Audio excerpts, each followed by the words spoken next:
বন্ধুরা, আজকের আমার এই ভিডিওর বিষয়বস্তু হলো শীতের আগে গোলাপ গাছের পরিচর্যা। আজকের এই গোলাপ গাছের ভিডিওটা আমি দুটো ভাগে ভাগ করে নেব। প্রথম ভাগে থাকছে গোলাপ গাছের কাটাই ছাটাই এবং রিপোর্টিং করার পর সেই গোলাপ গাছে কি খাবার আমরা প্রয়োগ করব, তাছাড়া কোন কোন কেয়ার টিপস ফলো করতে হবে, যে কেয়ার টিপসগুলো ফলো করলে আমাদের বাগানের গোলাপ গাছগুলো দ্রুততার সঙ্গে বৃদ্ধি পাবে।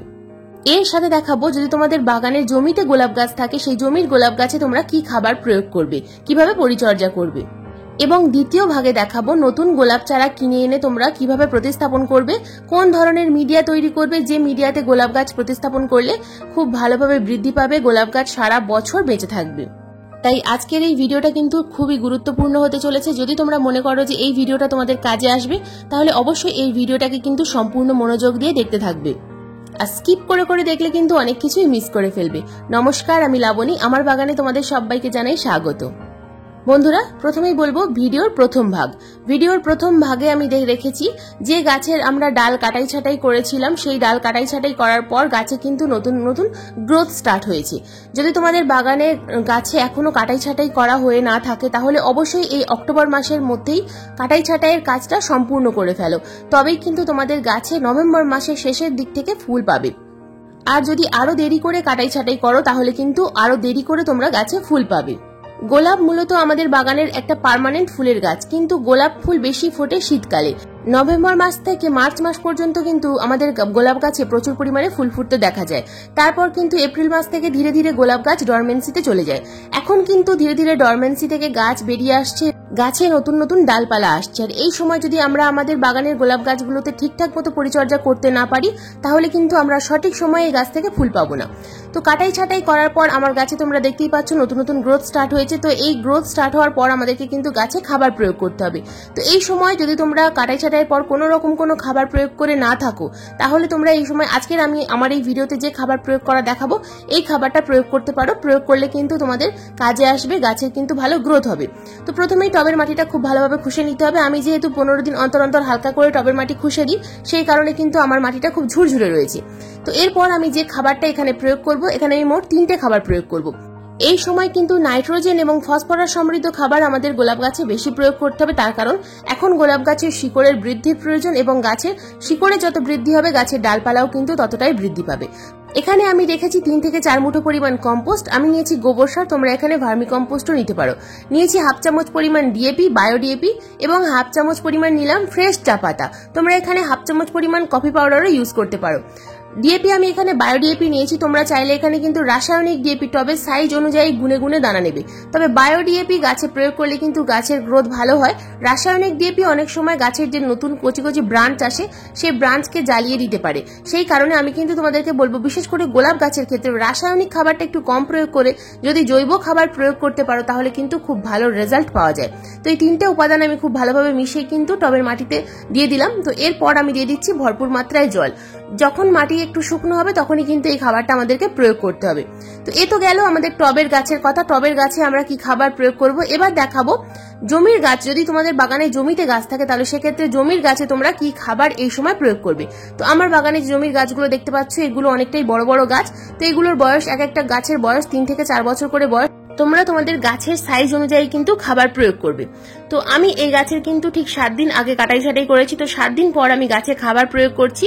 গাছে 7 দিনের মধ্যে কিন্তু নতুন নতুন সুর দেখা যাচ্ছে। তো এরপর আমি কিন্তু গাছে খাবার প্রয়োগ করব। খাবার প্রয়োগ করলে তবেই কিন্তু গাছের যে নতুন নতুন গ্রোথ আসছে এটা কিন্তু খুব ভালোভাবে তাড়াতাড়ি বৃদ্ধি পাবে। তো দেখো গাছের গোড়ার যে মাটি, এই মাটিটা আমি কিন্তু ভালোভাবে খুশে নিয়েছি। যেহেতু বর্ষাকাল গেছে তো গাছের গোড়ায় প্রচুর পরিমাণে আগাছা তৈরি হবে। এই আগাছাগুলোকে আমাদেরকে আগে থেকে পরিষ্কার করতে হবে।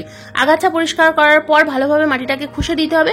মাটি খুশে দেওয়ার পর তোমরা কিন্তু গাছের ঠিক গোড়ায় খাবারটা প্রয়োগ করবে না, গোড়া থেকে অন্তত 1 হাত দূর তোমরা গাছে খাবারটা প্রয়োগ করবে। ঠিক রাউন্ড করে খাবারটা প্রয়োগ করতে হবে। সব সময় গাছের দূর থেকে খাবার প্রয়োগ করতে হবে, কখনোই কিন্তু গোড়ায় খাবার প্রয়োগ করা যাবে না।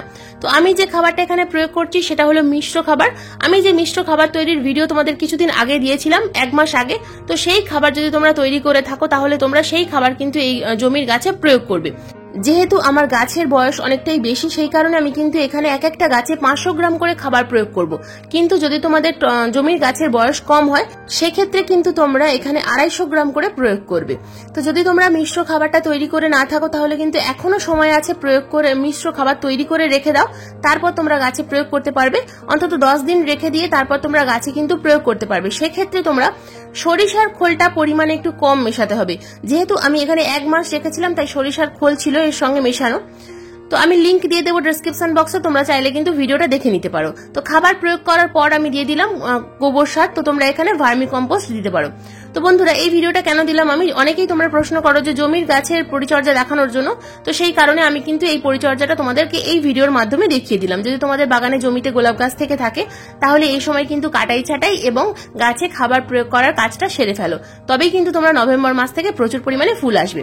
গাছে খাবার প্রয়োগ করার পর সেই একই কাজ করতে হবে, জল প্রয়োগ করতে হবে। টবের গাছে অথবা জমির গাছে যেখানেই খাবার প্রয়োগ করি না কেন জল আমাদেরকে প্রয়োগ করতেই হবে।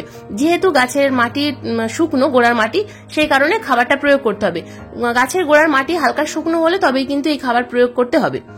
এ তো গেল ভিডিওর প্রথম ভাগ। এবার আসি ভিডিও দ্বিতীয় ভাগে। ভিডিও দ্বিতীয় ভাগে বলবো কিভাবে গাছ প্রতিস্থাপন করলে আমরা সারা বছর, বছরের পর বছর গোলাপ গাছকে আমাদের বাগানে রাখতে পারবো।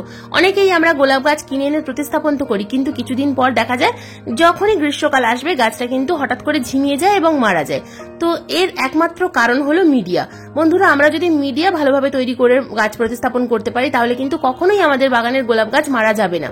তো আমি যে ধরনের মিডিয়া তৈরি করে গাছ প্রতিস্থাপন করি, এর আগেও আমি এই ভিডিও দিয়েছিলাম, ঠিক আগের বছর এই একই ধরনের ভিডিও দিয়েছিলাম। তো সেখানে আমি দেখিয়েছিলাম যে কিভাবে আমি গাছ প্রতিস্থাপন করে গোলাপ গাছ আমার বাগানে সারা বছর ঠিকঠাক ভাবে বাঁচিয়ে রাখি। তো দেখো, এখানে আমি যে টবের মধ্যে গাছ প্রতিস্থাপন করব নতুন গোলাপ গাছ, সেই টবের একই টব মেপে আমি 1 টব নিয়ে নেব মাটি। তো মাটিটা কিন্তু আমাদেরকে খুব ভালোভাবে ঝুরঝুরে মাটি নিতে হবে। মাটিটা বালি চালা দিয়ে যদি চেলে নিতে পারো তাহলে কিন্তু খুব ভালো হয়। মাটি কিন্তু কখনোই ডালা ডালা মাটি নেবে না। গোলাপ গাছের জন্য সবসময় একটা ঝুরঝুরে ওয়েল ড্রেনেজ সয়েল তৈরি করতে হবে।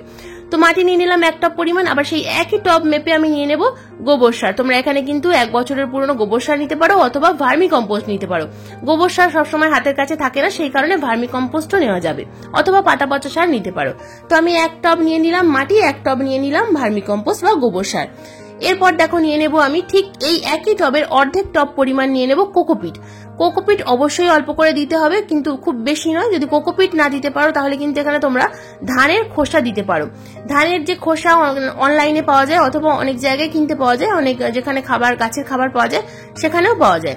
তো তোমরা চাইলে কিন্তু ধানের খোসা কিনতে পারো। তো আমি ভিডিও ডেসক্রিপশন বক্সে ট্যাগ করে দেবো, তোমরা চাইলে নিয়ে নিতে পারো অনলাইন থেকে। তো এরপর আমি এই 3টে উপাদানের সঙ্গে দিয়ে দেবো 1 মুঠো পরিমাণ নিমখোল। নিমখোল টবের মাটিতে প্রয়োগ করলে সহজে টবের মাটিতে পিঁপড়ে হয় না অথবা নিমাটোড হয় না। এরপর এখানে দিয়ে দেবো ক্যালসিয়াম এবং ফসফরাস সমৃদ্ধ খাবার ডিমের খোসার গুঁড়ো। তোমরা হাড়ের গুঁড়ো প্রয়োগ করতেই পারো, কিন্তু আমি কোনো রকম কোনো খাবার যেহেতু দিই না যেগুলো ডিকম্পোজ হবে, গরম করবে মাটিকে, সেই খাবার আমি কিন্তু মেশাই না। শুধুমাত্র 1 মুঠো পরিমাণ নিমখোল দিয়েছি। তারপর দিয়ে দিলাম 4 চামচ পরিমাণ ডিমের খোসার গুঁড়ো। ডিমের খোসাটাকে ভালোভাবে ধুয়ে রোদ্দুরে শুকনো করে খুব ভালোভাবে গুঁড়ো করে নিয়েছি। এরপর দিয়ে দেবো বন্ধুরা এখানে আমি 1 চামচ পরিমাণ ফ্রেশ চা পাতা। চা পাতা টবের মাটিতে প্রয়োগ করলে টবের মাটি কিন্তু অ্যাসিডিক থাকে, যে কারণে আমি খাবার প্রয়োগের সময়ও কিন্তু তোমাদেরকে চা পাতা প্রয়োগ করা দেখিয়েছি। তার কারণ অনেক সময় আমরা যে মাটি গাছের জন্য ব্যবহার করি সেই মাটি অনেক সময় কিন্তু খুব বেশি ক্ষারীয় থাকে, আর গোলাপ গাছ অ্যাসিডিক সয়েল ভীষণ পছন্দ করে। অনেক সময় টবের মাটি ক্ষারীয় হয়ে গেলে কিন্তু গাছে ফুল আসতে চায় না, গাছের বৃদ্ধি হয় না। তাই সব সময় অল্প পরিমাণ চা পাতা মিশিয়ে দিলে কিন্তু টবের মাটিটা ব্যালেন্স থাকে, ক্ষারীয় হয়ে যায় না। তো এরপর বন্ধুরা দেখো আমি কিভাবে গাছটা প্রতিস্থাপন করছি। এই যে গাছটা দেখছো, এই গাছটার গোড়ায় যে রুট বলটা ছিল সেই রুট বলটা কিন্তু আমি সম্পূর্ণরূপে ধুয়ে নিয়েছি। তো এটা যেটা আইটি দেখছো, এটা ডাবল ডিলাইট গোলাপ। তো ভালো একটা চারা তোমরা নির্বাচন করবে, কখনোই ছোট চারা গাছ নির্বাচন করবে না, সবসময় একটু বড় সাইজের চারা গাছ নেবে। খুব বড় নয়, ঠিক মাঝারি সাইজের। খুব বড় হলে গাছ আবার মাটির সাথে সেট হতে চাইবে না। তো মিডিয়াম সাইজের চারা গাছ কিন্তু সবসময় তোমরা নার্সারি থেকে দেখে কিনে আনবে। গাছের যেন খুব বেশি ডাইব্যাক ডাল না থাকে, এই ধরনের গাছ কিন্তু সবসময় তোমরা নির্বাচন করবে। এবার যে টবে আমরা গাছটা প্রতিস্থাপন করব সেই টবের ড্রেনেজ সিস্টেমটাকে খুব ভালোভাবে তৈরি করতে হবে। বন্ধুরা, এই জিনিসটা খুব ভালোভাবে তৈরি করবে, তা না হলে কিন্তু বৃষ্টির জল বা অতিরিক্ত জল জমে গিয়ে গোলাপ গাছে ডাইব্যাক হয়ে গোলাপ গাছ মারা যায়। তো প্রথমে খোলামকুচি দিয়ে দিলাম, ঢেউ খেলানো খোলামকুচি, একটা হোল যেহেতু একটা খোলামকুচি দিয়েছি, যদি তোমাদের টবে দুটো হোল থাকে সেহেতু তোমরা দুটো খোলামকুচি দেবে। তো এর উপর দিয়ে দিলাম একটা বেড তৈরি করে দিলাম কোকোপিট এবং কম্পোস্ট দিয়ে। তারপর যে মিডিয়াটা আমি তৈরি করেছিলাম সেই মিডিয়াটা বেশ কিছুটা পরিমাণ উপর থেকে ভরে দেবো এবং চেপে চেপে ভরতে হবে যেন হাওয়া না থেকে যায় ভিতরে।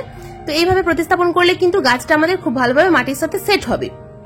এরপর গাছটাকে ঠিক মিডিল বরাবর আমি কিন্তু প্রতিস্থাপন করব। শিকড় যেন কোনো রকম ভাবে ছিঁড়ে না যায়, আর সেই কারণে আমি কিন্তু অনেকক্ষণ জলের মধ্যে ভিজিয়ে রেখেছিলাম।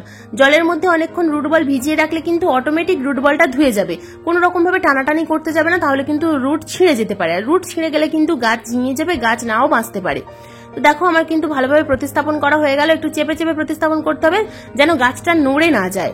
তো খুব ভালোভাবে প্রতিস্থাপন করতে হবে এবং যে গ্রাফটিং নোটটা দেখছো এই গ্রাফটিং নোটটা যেন ঠিক মাটির কাছাকাছি থাকে। মাটির কাছাকাছি গ্রাফটিং নোট থাকলে যখন এই গাছে ব্যাসাল শুট আসবে তখন কিন্তু মোটা ব্যাসাল শুট আসবে, আর মোটা ব্যাসাল শুটে কিন্তু গাছের ফুলটা বড় বড় হয়। তো এরপর জল প্রয়োগ করতে হবে। জলের মধ্যে দিয়ে দেবো আমি 2 গ্রাম পরিমাণ ফাঙ্গিসাইড। যে কোনো ফাঙ্গিসাইড তোমরা 1 লিটার জলের মধ্যে মিশিয়ে নেবে এবং সেই সম্পূর্ণ 1 লিটার জলটা কিন্তু টবের মাটিতে প্রয়োগ করবে। যদি তোমাদের টবের সাইজ বড় হয় সেক্ষেত্রে কিন্তু জল বেশি লাগবে, 2 লিটার জল লাগতে পারে। তখন কিন্তু এরকম ভাবে 2 চামচ পরিমাণ, আইসক্রিম চামচের 2 চামচ পরিমাণ ফাঙ্গিসাইড মিশিয়ে নেবে 2 লিটার জলের সাথে। আইসক্রিম চামচের 1 চামচ অর্থাৎ 2 গ্রাম পরিমাণ। তো দেখো আমি সম্পূর্ণ জলটাই কিন্তু এখানে ঢেলে দিলাম। তো জল প্রয়োগ করার পর দেখবে যে নিচের ড্রেনেজ হোল দিয়ে জলটা বেরিয়ে যাচ্ছে কিনা। জলটা বেরিয়ে গেলে জানবে যে তোমাদের ড্রেনেজ সিস্টেমটা খুব ভালোভাবে তৈরি করা হয়েছে। জল কিন্তু কিছুক্ষণের মধ্যেই বেরিয়ে যাবে। যদি দেখো যে জলটা অনেকক্ষণ জমে যাচ্ছে তাহলে জানবে যে সমস্যা হয়েছে। গাছ প্রতিস্থাপন করার পর একেবারেই ছায়া জায়গায় রাখতে হবে অন্তত 4 থেকে 5 দিনের জন্য, যতদিন পর্যন্ত না গাছের মধ্যে নতুন নতুন শুট আসে। যেহেতু গাছের ডালপালা কাটাই ছাটাই করেছি সেই কারণে কিন্তু এখন আমি গাছটাকে রোদ্দুরে দিতে পারবো না। তাছাড়া যেহেতু রুট বলটা আমি সম্পূর্ণ ধুয়ে দিয়েছি তাই একেবারেই কিন্তু রোদ্দুরে দেওয়া যাবে না। আর যখন তোমরা রুট বল ধুয়ে গাছ প্রতিস্থাপন করবে গাছের বেশিরভাগ বড় পাতা কিন্তু কেটে দিতে হবে, তাহলে কিন্তু খুব তাড়াতাড়ি গাছটা বৃদ্ধি পাবে। গাছ প্রতিস্থাপন করার পর প্রতিদিন সকালবেলা ঠান্ডা জলে স্প্রে করতে কিন্তু ভুলে যাও না বন্ধুরা। আর দুপুরের দিকে একটু ছায়া জায়গায় রাখতে পারলে কিন্তু এর যে নতুন নতুন শুট আসছে এই শুটগুলো কিন্তু কালো হয়ে খারাপ হয়ে যাবে না। আর প্রতিদিন ঠান্ডা জলে স্প্রে করলে গাছের ডাল কিন্তু ময়েশ্চার থাকবে এবং খুব তাড়াতাড়ি নতুন নতুন গ্রোথ আসবে। তো বন্ধুরা এই ছিল আজকের আমার গোলাপ গাছের অক্টোবর মাসের শেষের পরিচর্যা। এই পরিচর্যা তোমরা অক্টোবর মাসের শেষে করো অথবা নভেম্বর মাসের শুরুতে করো, তোমাদের বাগানের গোলাপ গাছগুলো কিন্তু খুব ভালোভাবে বৃদ্ধি পাবে। গাছে প্রচুর পরিমাণে এই শীতে তোমরা ফুল পাবে, বড় বড় সাইজের ফুল ফুটবে। গোলাপ গাছের পরিচর্যা নিয়ে আবার কিন্তু আমি নভেম্বর মাসে ভিডিও দেবো। আজকের এই ভিডিওটা তোমাদের কেমন লাগলো অবশ্যই কমেন্ট করে জানাবে। যদি ভালো লাগে তো একটা লাইক করো, শেয়ার করো, হাইপ করো। চ্যানেলে নতুন বন্ধু হয়ে থাকলে চ্যানেলটাকে সাবস্ক্রাইব করে পাশের বেল আইকনটা প্রেস করে দিও। আজকের এই ভিডিওটা সম্পূর্ণ মনোযোগ দিয়ে দেখার জন্য তোমাদের সবাইকে জানাই অসংখ্য অসংখ্য ধন্যবাদ।